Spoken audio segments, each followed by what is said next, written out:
Afternoon, my beautiful fourth grade classroom. I understand that we are going to talk about copyright. You guys are doing some research in your classroom, and your teacher wanted me to come here and talk a little bit more as to what copyright is. Well, I know that it's a new word for us. I know that's something that we clearly sometimes may not understand. So we are here to show you guys what copyright is. Now, we have to give credit where credit is due. And yes, we may hear that all the time, and that comes because copyright is this huge thing that we want to make sure that we don't violate or go wrong with it, because then ourselves can get into big trouble. So again, copyright is everywhere. That is where our beautiful title comes from. And let's go ahead and break it down, shall we? So these are some common misconceptions that we see when dealing with copyright. Or these are frequently asked questions all the time. I hear kids asking me, they ask their teachers. So we want to make sure that you guys understand what copyright is and how you can protect yourselves and not really, let's say per se, go out and about and go against the law. We can think of it that way, okay? So I found my information on Google. Everything is free. We tend to hear that all the time. I Googled something and it was there, was the first link I clicked. And yes, let me tell you, ladies and gentlemen, that when we use Google, Google is a searching platform. They provide us the research that we're trying to look for, but in reality, it doesn't mean that it's free. Google didn't create it for us to use. Somebody went out and about their day to create those files, that image, that work of art for us, right? So wrong. If someone else created it, it's not yours, and we really can't take it from them because they took their time and effort to create something. Then we must give credit to them, don't you all think? So Google, yes, it's a beautiful search engine to use, but when using it, we need to make sure that we give credit to those that have created that file, that music, that image for us, okay? So not simply because we use Google, it means that we can go ahead and believe that it is free. It is not free all the time, okay? Copyright doesn't apply to me. I'm just a fourth grader. What's gonna happen? Ladies and gentlemen, copyright applies to everyone. As soon as something is created and it was not created by you and you're using it, then you have to give that author or that creator some credit. Think about it. It's like if you are writing a journal and all of a sudden your journal starts getting published everywhere for everybody to see. Well, I'm pretty sure you will be like, hey, that's my work. Why is somebody else using it, right? Then that's how people that create different things feel when they see that their file is being used somewhere else and they weren't even notified about it, okay? So yes, it applies to everybody. It applies to you, your parents, your best friend, your teacher, even myself. I need to make sure that you guys understand that copyright, everybody needs to follow, okay? Now, creators use copyright to ensure their content is protected. Some of the content that we can discuss today are music, some articles, images, etc. Anything can be copyrighted, okay? Anything. Now, it is crucial for you all to understand that when dealing with this type of situations, we want to make sure that those who created this, we give credit. That's what copyright is. We want to make sure that they like knock on the door, be like, hey, I really like this image you use. Can I use it for my presentation? Or like, hey, your song is beautiful. Can I use it for my presentation at school? Then they will give us that permission to use what they have created for us to share to the world. But then again, we need to make sure we understand how to copyright works. Okay? Now, first things first, what is copyright, Mr. Silva? I really don't understand it.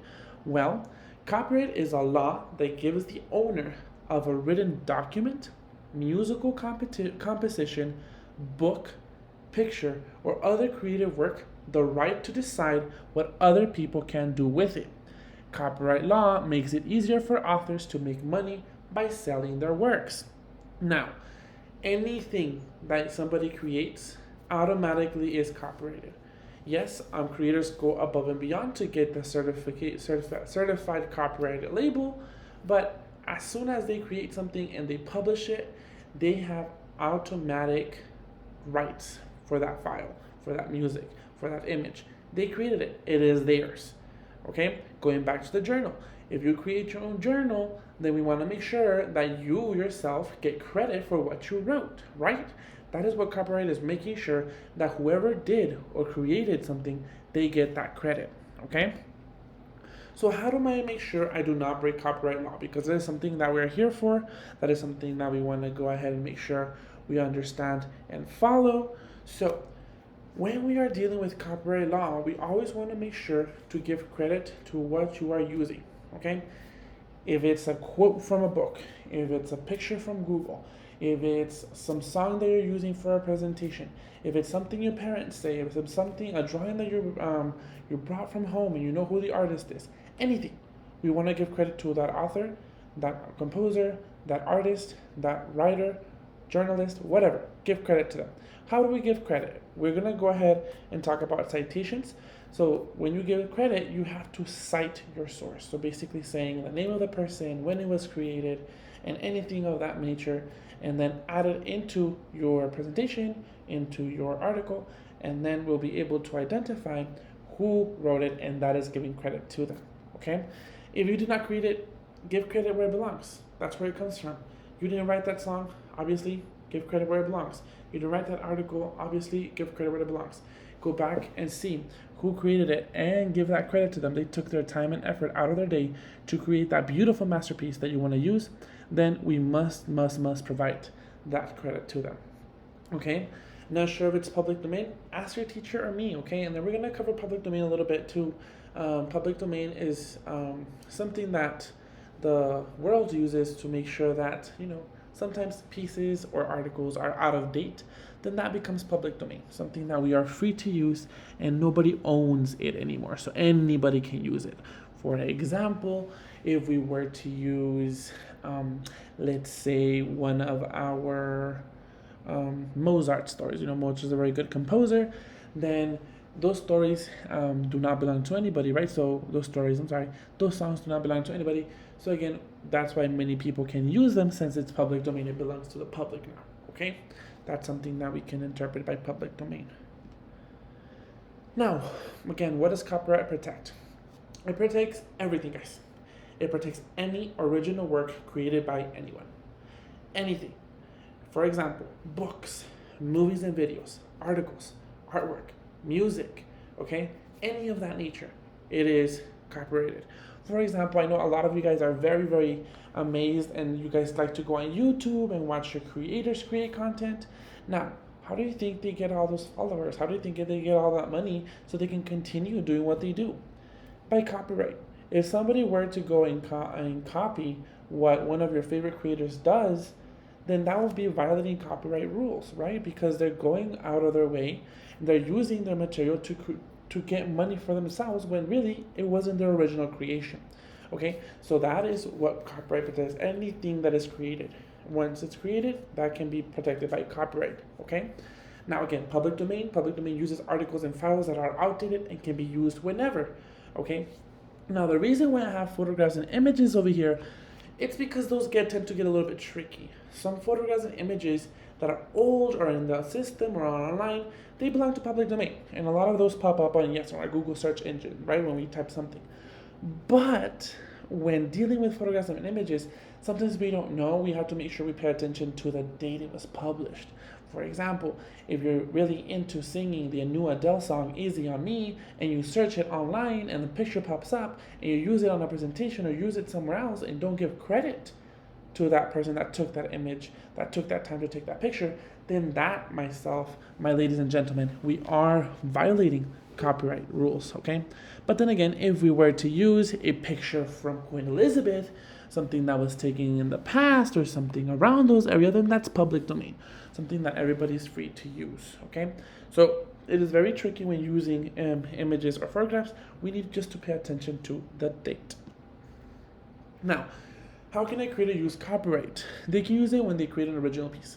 Anything they create, if it's a song, if it's a video, if it's a journal, anything, my little monsters, anything, they can use copyright. As long as they have created it and it's their original piece, they can use copyright. This works as an extra protection when they need it. Sometimes people out there get sneaky, right? And they get really sneaky and they want to take something that doesn't belong to them. Well, thanks to copyright, the creators are able to protect their work and use it when they need to. And if somebody uses it without permission, then they can go ahead and file a grievance or file something that they can use, so they can basically say, hey, this is my work, bring it down from the website, or I don't support what you do, please take my work out of here.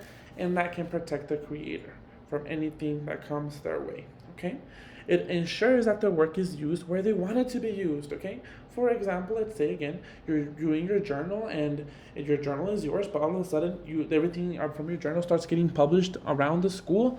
Do you really want it published in our school's journal for others to read? No, right? So again, copyright is there to help you keep everything that you want safe and used where you want it to be used. Now, copyright infringement. This is crucial. It is when you do not follow copyright law and use material that is not yours as your own. This is basically breaking copyright law. That's what it means. Infringement means breaking the law of copyright. And unfortunately, I've done it myself in the past, and I'm pretty sure your teacher has done so too, and you, my beautiful monsters, have done so as well. But that is why we're here, to correct those mistakes, and we can get better at using our resources. Okay, so again, going back to images and photographs, why do we need copyright them? We use them all the time. Google gave them to me. They are free. It is just an image of Adele. Everybody knows her. If we're using Google and we're not citing our work, we're probably infringing. Okay, I understand that this is a lot to take in, but let's just breathe in. We will slowly get through it. Okay, so again, infringing on something is when we don't give that credit needed for something. So when we don't give that credit, we're breaking the law. So we want to make sure that we give credit to those that need it. How can I use my work then? When using your own work or using somebody else's work, we want to check the rules. Go back to this presentation, go back to the resources that I've given you in the past, go back to the resources that your teachers have given you, and check the rules. Okay, go step by step. Is this in public domain? Is this something new in the era? Is this something that it is newly published? Go back and check. That's the number one rule. Go back and check those rules, making sure that your work is up to date, making sure that whatever you're using as a resource is up to date. Look for the copyright symbol. We've seen it. It's a little C, right? A little C with a circle around it. If that is copyrighted, that's trademark. That means that they have bought it. Nobody else can use it. It belongs to them. So in order to use it, we want to make sure that we ask the creator for that permission to use what they need to use. Okay. See what creators want. So just simply be like, hey, shoot them an email, send them a letter, find a way to communicate with your creator and say like, hey, I'm trying to use this. Can I use it for blah, blah, blah? Make sure that we give the credit to those creators. As well, our school does pay for a lot of resources. So a lot of the resources that the school pays for, thankfully, they're free to us. So sometimes we don't have to worry about copyright because we already purchased that license. We already purchased whatever we're using. So you're more than welcome to use it. So those resources that are on our website here at the library, then you can use those, or any resources that your teacher may have that belong to the school. We already bought the license for that. So that protects you against copyright. Okay. Ask for permission from the creator. Again, simply be like, I want to use your work. Can I please use it? And it's going to be up to them whether we can use it or not. If not possible or cannot find the copyright information, then stop and use something else. Guys, the World Wide Web is huge. Very, very huge.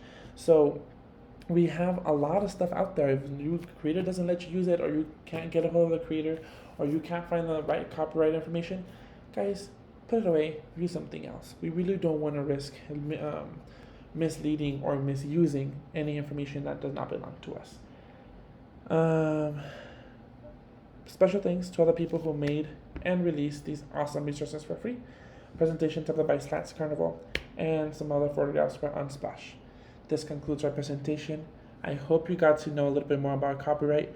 If you have any questions, please do let me know. You may send me an email, contact me, tell your teacher, and as always, you know I'm here to help you all. Thank you so much. I appreciate it. Have a great rest of your day.